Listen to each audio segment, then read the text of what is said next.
Welcome back. We kickstart a brand new day and one in which the SGX Nifty for now is indicating that the start may be, okay, now it's actually moved up about 90 odd points higher. So the US markets also had a strong run. Let's see. For our own markets, it's been 2 days where the market has been climbing from the lows. So whether the dips get bought again, whether we move much higher than we are. We're anyway holding on to the 20-day moving average.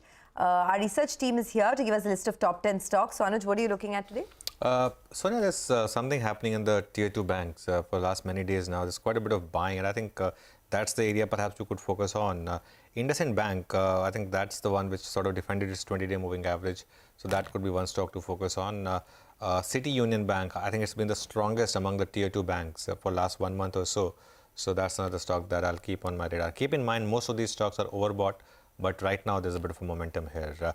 Nimesh was the first to alert to us that there's perhaps a likely deal in Bharti Airtel where Singtel will sell its stake to Bharti Airtel's promoters. Nimesh, it's official now. Yes, Anuj, it's official now. So late last night, there was an official release from Bharti Airtel indicating that Singtel is looking to sell or transfer 3.3% stake in Bharti Airtel to the Bharti promoters. And the deal size they've indicated is 2.2 billion Singapore dollars. Now, reverse calculation, it works out to close to around 650-660 rupees per share of Bharti Airtel. Now, what will be interesting is how the deal gets executed. It cannot happen in the block window for sure because the discount is quite high.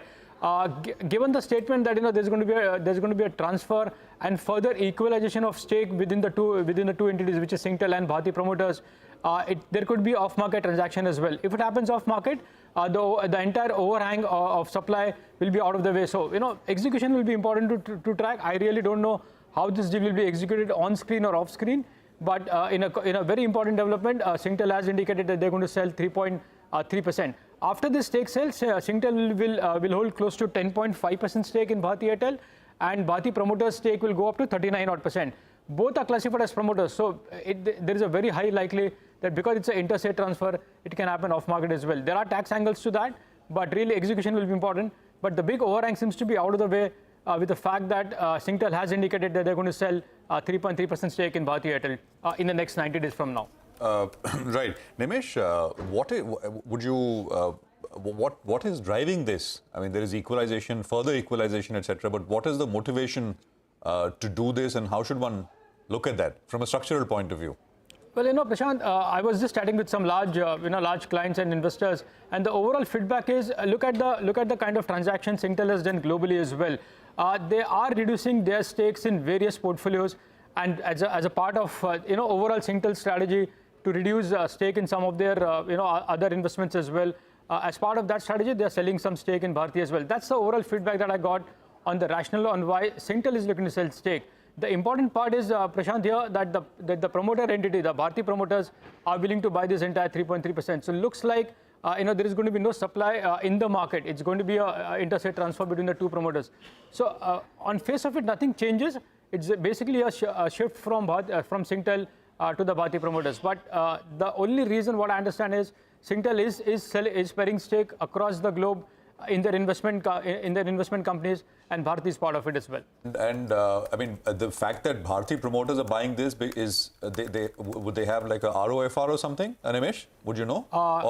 No, I really don't know as to what the arrangement is. But again, the other feedback is the Bharti promoters were in the market to raise money because they will have to fund this, right? It's a 13,000 crore deal. It's not a small amount. So it looks like there is going to be some backing or fundraising from the promoters, and also the promoter entity owns stake in many of the listed companies in India. So there could be some bit of stake sell, to raise money for the promoter entity. But as far as Bharti Airtel is concerned, it's a transfer between one promoter entity to another promoter entity. Yeah, in fact, Singtel came out with numbers as well yesterday, and there's some more monetization. It's not just Bharti stake that they're selling. There's another $1 billion asset recycling that CLSA believes could take place over the next 3 to 4 quarters for Singtel.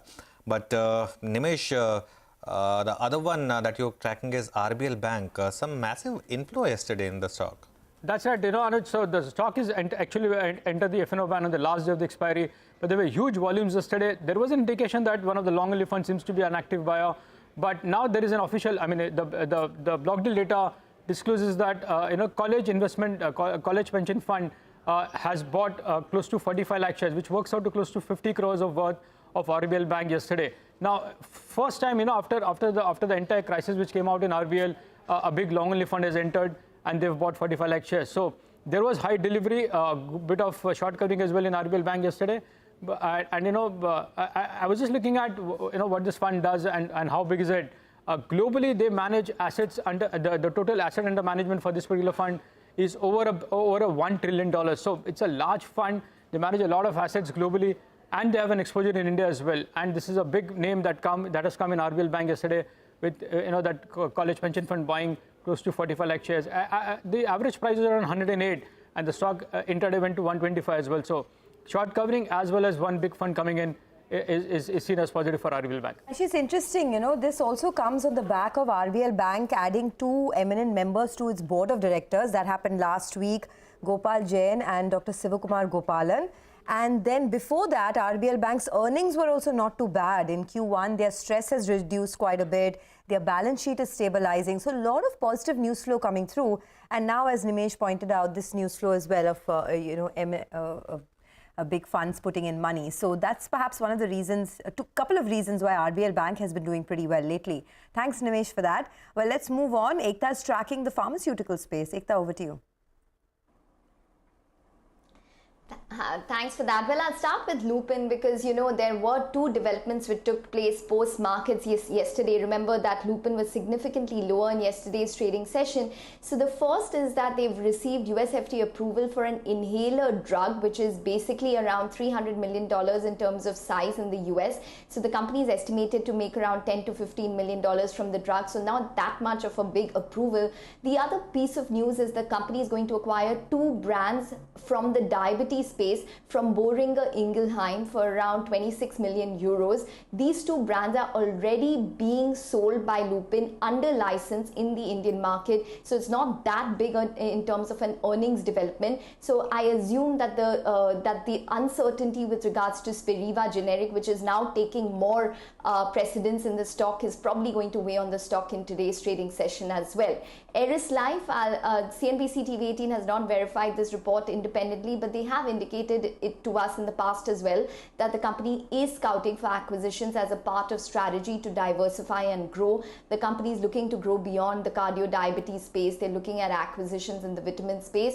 Torrent Pharma too, this is an ET article as well, where CNBC-TV18 has not verified this report independently. The company is going to look to acquire the skincare-focused company Curate.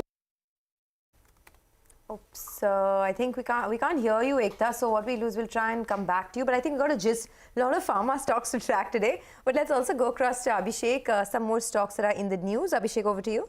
Well, Sonia, to begin with, PSP Projects has got an order worth about 247.35 crore from precast and government segment. So total order inflow in FY23 so far has been more than 1,340 crores for the company. And NPSC is the other company.